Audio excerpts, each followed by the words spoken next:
Before silver explodes, there's a question almost nobody asks the right way. Not will silver rise, not when will it happen. The real question is far more personal, far more strategic, and far more important. How many ounces should you be holding before the world suddenly realizes what silver really is? Because history shows us something fascinating. When markets move slowly, people feel calm. They feel like they have time. But when markets move suddenly, when attention floods in, when headlines start screaming about shortages or new highs, the conversation changes overnight. The people who prepared quietly months or years earlier suddenly look like geniuses. Everyone else wonders how it happened so fast. And that is exactly why this conversation matters today. Silver is not just another commodity. It sits in a strange and powerful position between two worlds. One foot in the industrial economy, the other in the financial system. It is used in electronics, solar technology, medicine, and advanced manufacturing. But at the same time, for thousands of years, it has also been viewed as a store of value, a form of real money that exists outside the digital systems we rely on every day. That dual identity creates something unique. When the global economy expands, industry pulls silver forward. When uncertainty rises, financial demand wakes up. Two completely different forces pushing on the same metal. And when those forces align, the movement can surprise almost everyone. But here's the part that most new observers miss. The real question is not predicting the exact moment something happens. The real question is preparation. Because preparation changes everything. Imagine two people watching the same market. The first person spends years learning. They study supply, demand, history, and economic cycles. They understand why metals have played a role in human civilization for thousands of years. They think carefully about diversification and long-term awareness. The second person ignores all of it.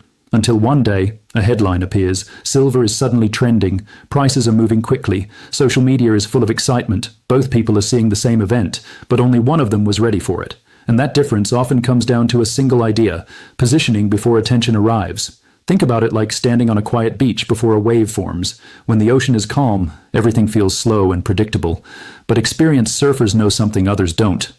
The biggest waves often start far out in the distance, where most people are not even looking.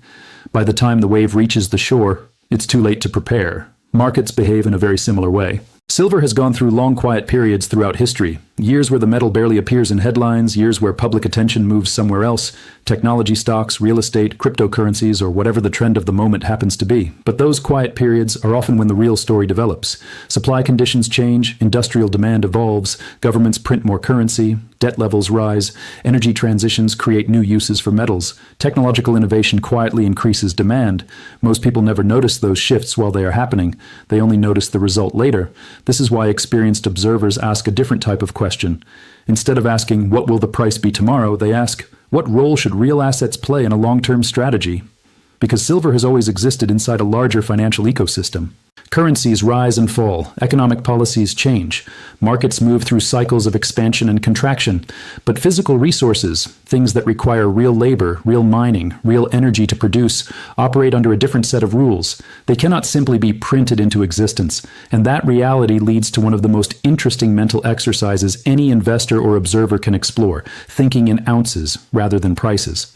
Prices fluctuate constantly. One day the market moves up, another day it moves down, but ounces represent something different. They represent a unit of tangible value. And thinking in ounces shifts the entire perspective. Instead of chasing short-term movement, people start asking deeper questions. How much exposure to tangible assets makes sense in a diversified world? How do physical resources fit into long-term financial awareness? What role do metals historically play during periods of economic transition?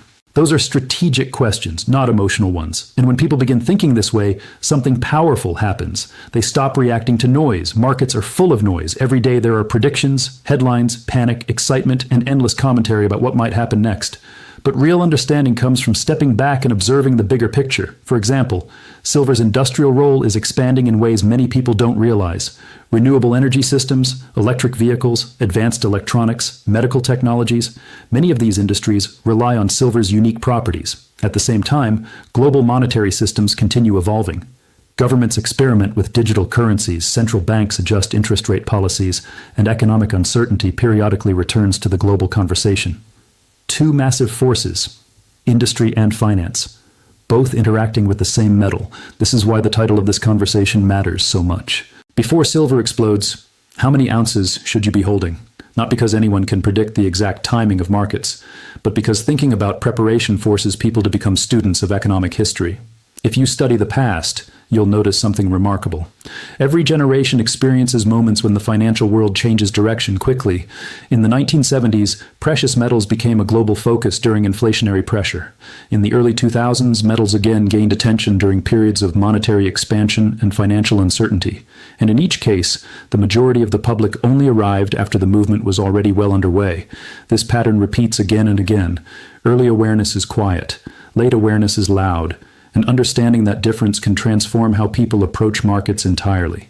Instead of asking, what is everyone talking about today? The more interesting question becomes, what are people ignoring right now? Because ignored assets sometimes carry the seeds of the next big conversation. Of course, this does not mean every asset suddenly explodes in value. Markets are complex systems influenced by countless variables: technology, geopolitics, policy decisions, innovation, and human psychology. But education changes how people interpret those variables. Someone who studies long-term supply trends, mining production, industrial demand, and historical price cycles sees the world differently from someone who only sees daily price charts. One perspective is reactive. The other is strategic. And when you combine strategy with patience, something powerful happens. You become far less vulnerable to the emotional swings that dominate most market conversations. Because the truth is, markets are not just economic systems. They are psychological systems. Fear pushes people out of positions at the worst possible moment. Excitement pulls people in when something is already overextended. Preparation, education, and perspective are the antidotes to that cycle. That's why discussions about ounces, rather than prices, have become so popular among long-term precious metals observers. Ounces represent patience. Ounces represent preparation. Ounces represent thinking years ahead instead of days, and that mental shift can apply far beyond silver. It can apply to how people approach wealth building in general. Instead of chasing trends, they build understanding. Instead of reacting emotionally, they develop frameworks. Instead of following headlines, they study cycles. And cycles are everywhere in economics. Technology cycles, commodity cycles, credit cycles, monetary cycles. Each one moves slowly, until suddenly it doesn't. Which brings us back to the central idea of this conversation. Before silver explodes, how many ounces should you be holding? The most important part of that question is not the number. It's the thinking process behind it. Because the real goal is awareness. Awareness of how financial systems evolve. Awareness of how physical resources interact with modern technology. Awareness of how human psychology shapes market movements. When people develop that awareness, they begin making decisions from a place of knowledge rather than impulse. And that mindset creates something far more valuable than a single successful trade. It creates long-term financial resilience, the ability to navigate uncertainty without panic, the ability to see opportunity where others only see noise, the ability to think independently in a world that constantly pushes people toward short-term reactions.